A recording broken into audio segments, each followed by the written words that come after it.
My name is Katelyn, and I'm 26 years old. I grew up in a quiet suburb outside of Denver, in the kind of neighborhood where lawns were trimmed to perfection and every driveway had a shiny car that seemed to whisper, "We're doing just fine." For a long time I thought our family was the same way. Polished, comfortable, unshakable. My brother Aaron was the golden child. Confident, charming, always the one my parents bragged about at every holiday dinner. I was the quiet one, the listener, the helper. The one who remembered birthdays and bandaged scraped knees. I didn't realize until much later that being kind in our house wasn't considered strength.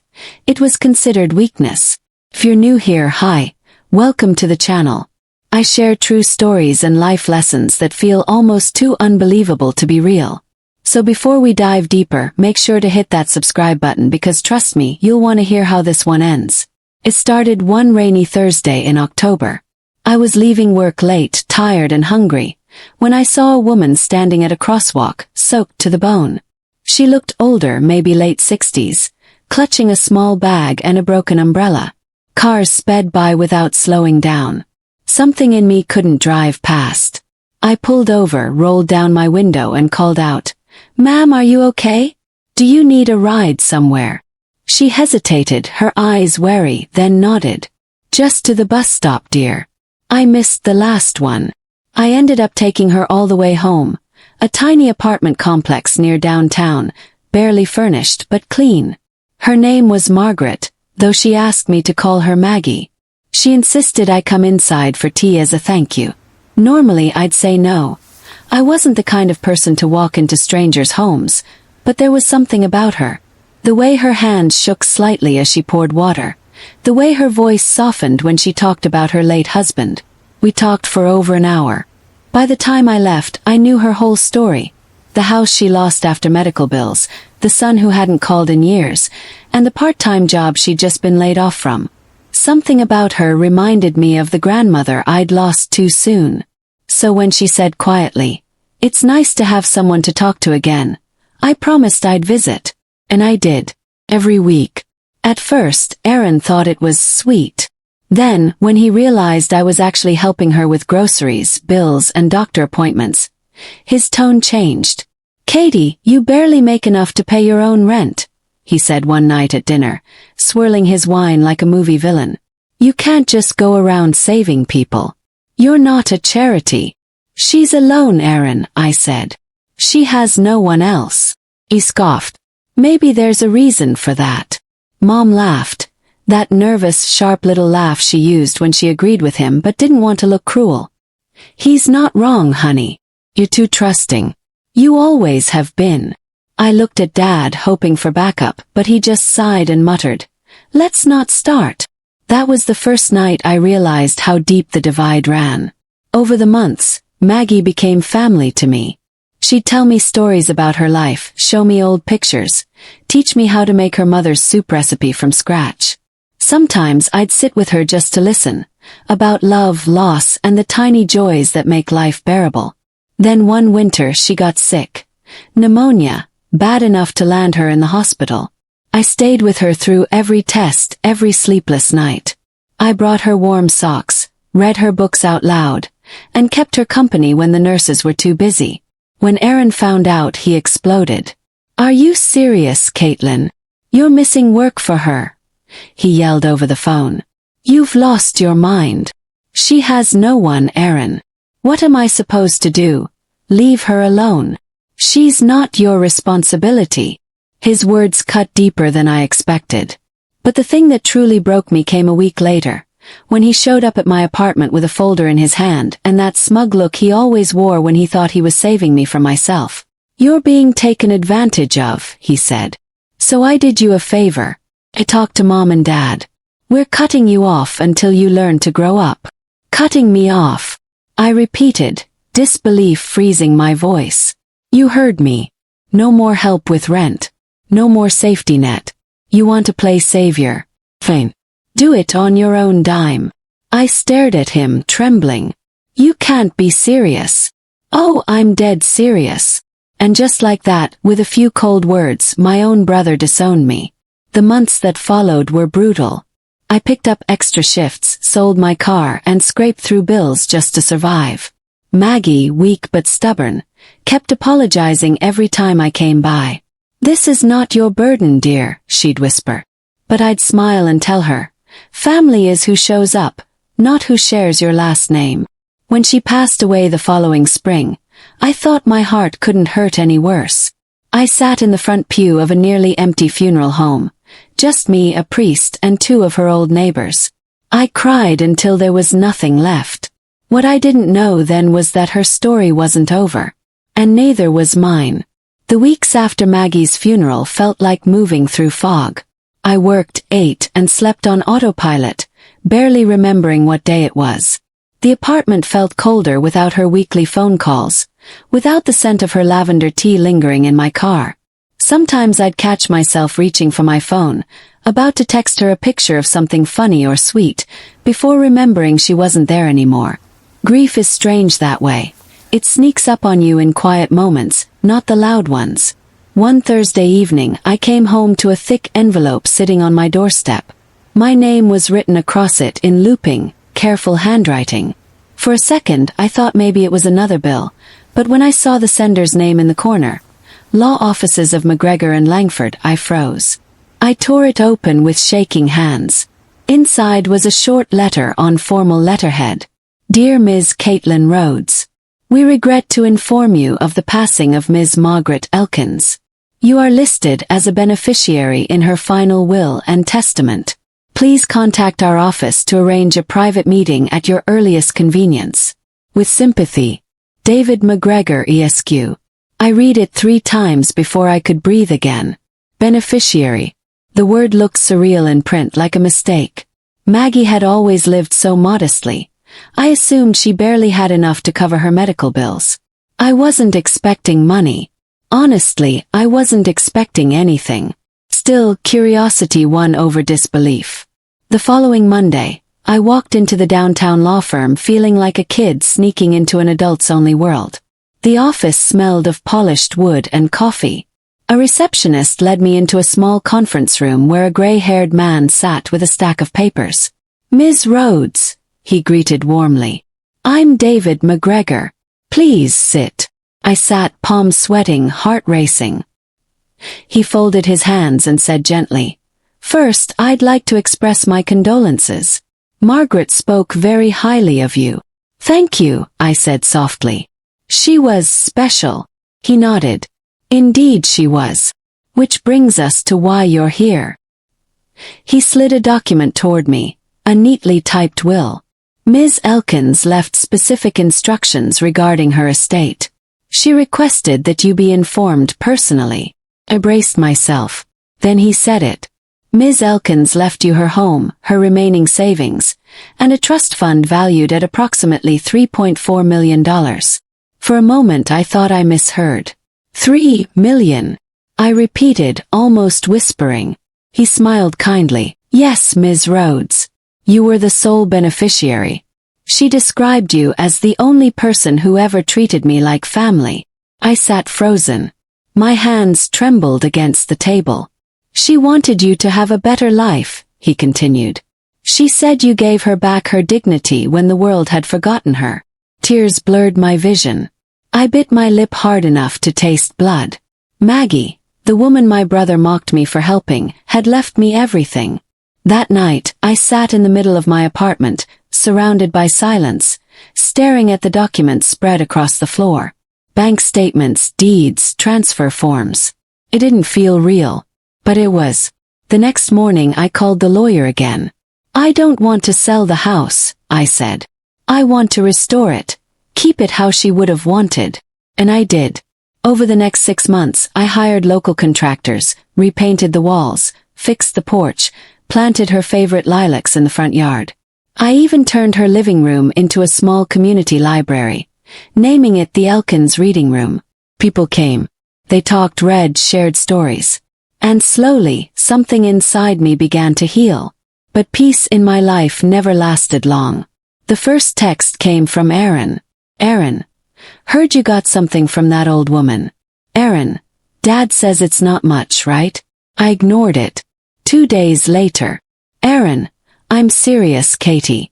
Let's talk. Then the calls started. Voicemails, texts, even messages through mutual friends.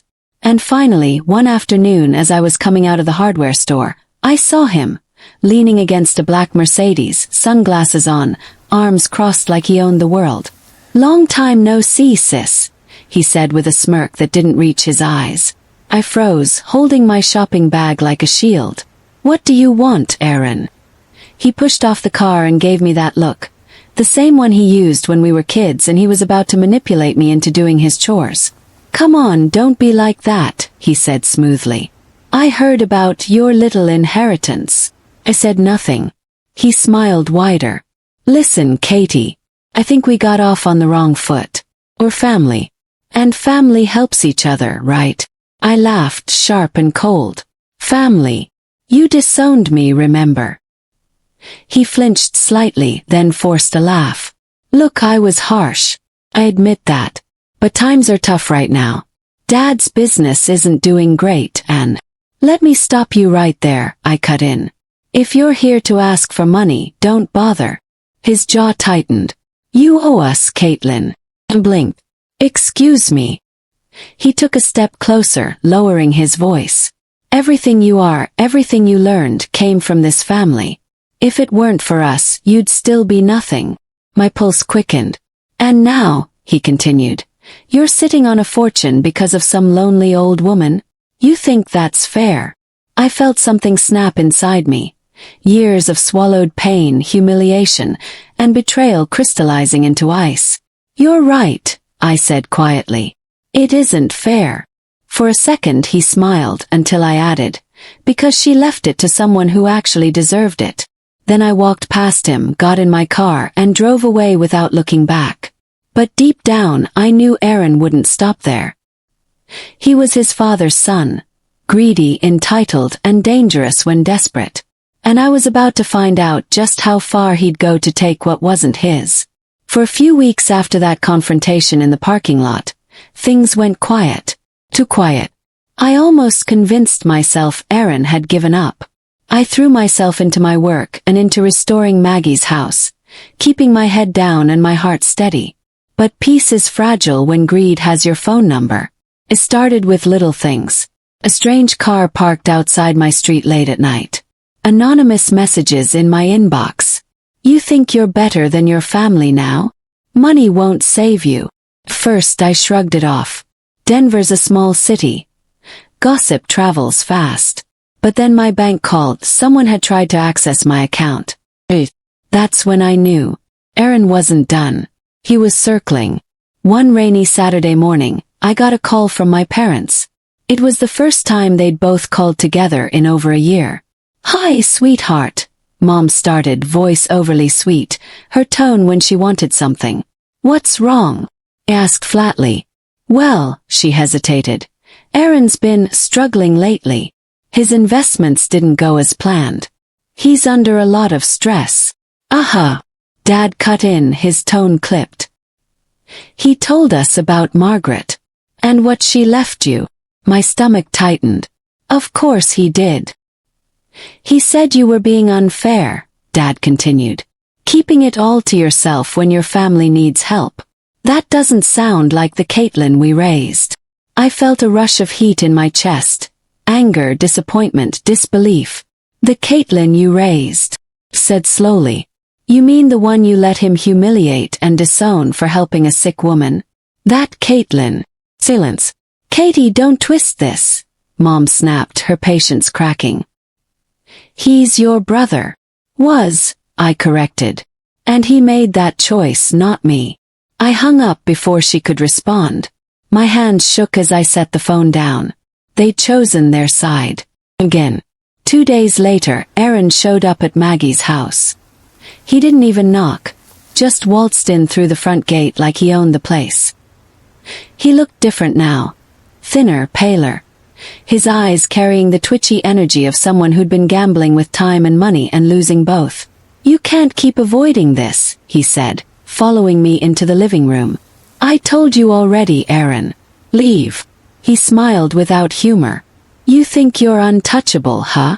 Just because you lucked into some old woman's fortune. I turned to face him. No, I'm not untouchable. I'm just done. His smile faded. You're going to regret this, Katie. He stepped closer, too close. Because if I can't have it, neither can you. That night, my security cameras caught someone breaking into the garage. They didn't take anything, just smashed a few windows and ripped up my flower beds. A warning. The police filed a report, but without clear evidence, they couldn't do much. But I had an idea. I hired a private investigator, a quiet, gray-haired man named Paul Whitmore, recommended by one of Maggie's old friends. Within a week, Paul found what I suspected. Aaron was drowning in debt. Credit cards maxed out, unpaid loans, even a few shady side businesses registered under fake names. When Paul showed me the photos and documents, my stomach twisted, not in pity but in revelation. Aaron wasn't just desperate. He was reckless. And recklessness leaves fingerprints. A month later I received a court notice. Aaron had filed a civil claim, alleging that I'd manipulated a vulnerable elderly woman into leaving me her estate. It was all there. Lies, half-truths, exaggerated claims of coercion. He wanted everything Maggie left me transferred back to the family. I almost laughed when I finished reading it, not because it was funny but because it was so predictable. He didn't know Maggie had kept everything. Letters, recordings, even a notarized video will. I forwarded it all to my lawyer, David McGregor. When he saw the papers, he shook his head slowly. Your brother's playing with fire. Then let's make sure he gets burned legally, I said. The court hearing was small but tense. Aaron sat on the opposite side, flanked by my parents. I walked in alone, wearing a calm I didn't entirely feel. When the judge entered, Aaron's lawyer launched into his performance. Emotional manipulation, half tears, stories of family betrayal. Then David stood. He played the video Maggie recorded a year before she passed, her frail but steady voice filling the courtroom. If anyone questions this will, she said, let it be known that Katelyn Rhodes never asked me for anything. She gave me dignity, friendship, and family when my own son turned away. This is my choice, my final choice, made freely and with a clear heart. The room fell silent. Aaron's face went white. When the judge finally spoke, her voice was firm. Case dismissed. The inheritance remains with Ms. Rhodes. I didn't look at him as I walked out. I didn't have to. The sound of his fists slamming the table said enough. That night, I sat in Maggie's old garden, surrounded by the scent of lilacs and rain. For the first time in years, I felt something close to peace, the kind that doesn't roar, just hums quietly in your chest. But as I looked at the house, I realized something. This wasn't just about money, or even revenge. This was about taking back my story. Because for years, my family had written me as the weak one, the naive girl who couldn't stand up for herself. Now I was rewriting that story. One decision, one victory, one act of courage at a time. And soon, the world would know exactly who Katelyn Rhodes really was. After the court hearing, I thought that would be the end of it. That Aaron would finally vanish into the background like a bad dream I'd woken up from. But people like him don't disappear quietly. They unravel. Slowly, publicly, and painfully. The news of the court case spread faster than I expected. Maggie had friends in every circle. Philanthropists, business owners, old money families. When word got out that Aaron had tried to sue the woman who'd cared for her, it didn't just make him look greedy. It made him look heartless. By the end of the week, the whispers started. The charity where he'd been on the board asked him to take a leave of absence. His employer, a sleek marketing firm in downtown Denver, suspended him pending review. His clients dropped him. Sponsors pulled out. It wasn't revenge. Not directly. It was reputation catching up to character. Meanwhile, I stayed quiet. I didn't gloat. I didn't post anything. I just kept living, restoring the house, volunteering at the shelter where I'd first met Maggie, and building something of my own. But fate has a strange sense of timing. 2 months later I received a letter. It was from a local community foundation. the same one Maggie used to support. They wanted to feature her story and her unexpected friendship with a young woman who embodied her values. First I hesitated. I didn't want it to look like I was cashing in on her name. But then I thought of her words, the last thing she said to me before she passed. "Don't hide, dear. You have nothing to be ashamed of." So I said yes. They filmed a short documentary, something simple but raw. Me standing in the garden Maggie had loved so much, talking about kindness, choice, and the strange ways life tests loyalty. I didn't mention Aaron by name. But I didn't need to. When the video went viral, thousands of shares, hundreds of comments, everyone knew who the brother who disowned her was. The night it premiered, my phone buzzed non-stop. Old friends from high school, people I hadn't heard from in years, reached out. Some just sent messages like, "Proud of you. You deserved better. I hope he's watching this." And somewhere out there he was. Because the next morning Aaron showed up again. This time he didn't storm in or shout. He looked broken. His suit was wrinkled, his eyes sunken, his voice small. "Kate," he said softly, standing on the porch. "Can we talk?" I hesitated, then stepped outside, arms crossed. He swallowed hard. "I lost my job, my apartment. Mom and Dad won't even pick up my calls anymore." "I'm sorry to hear that," I said, though my voice was careful, neutral. He looked down at the ground, kicking at the steps. "You don't have to say it. I know I did this to myself." Silence stretched between us. The wind rustled through the lilacs. Maggie's lilacs. Finally he lifted his gaze. "I saw the video," he said. You really loved her, didn't you?" He nodded. "I did." He sighed, rubbing the back of his neck. "Look, Kate, I'm not asking for much. Just help me get back on my feet. Please. I'll pay you back when I can." There it was, the same tone he used as a kid when he'd broken something and wanted me to take the blame. The same guilt-laced plea he'd used our entire lives. But this time something was different. I didn't feel pity. Felt peace. "You know," I said softly, "I used to think forgiveness meant letting people back in. But I've learned it can also mean letting them go." He looked up, confused. "What does that mean?"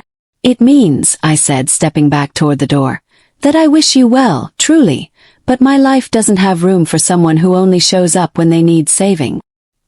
He opened his mouth to speak, but I stopped him with a single sentence.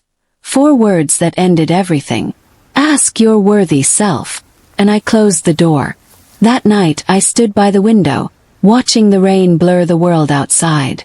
For the first time in years I didn't feel like I was running. Not from guilt, not from expectation, not from family. I felt grounded, whole, free.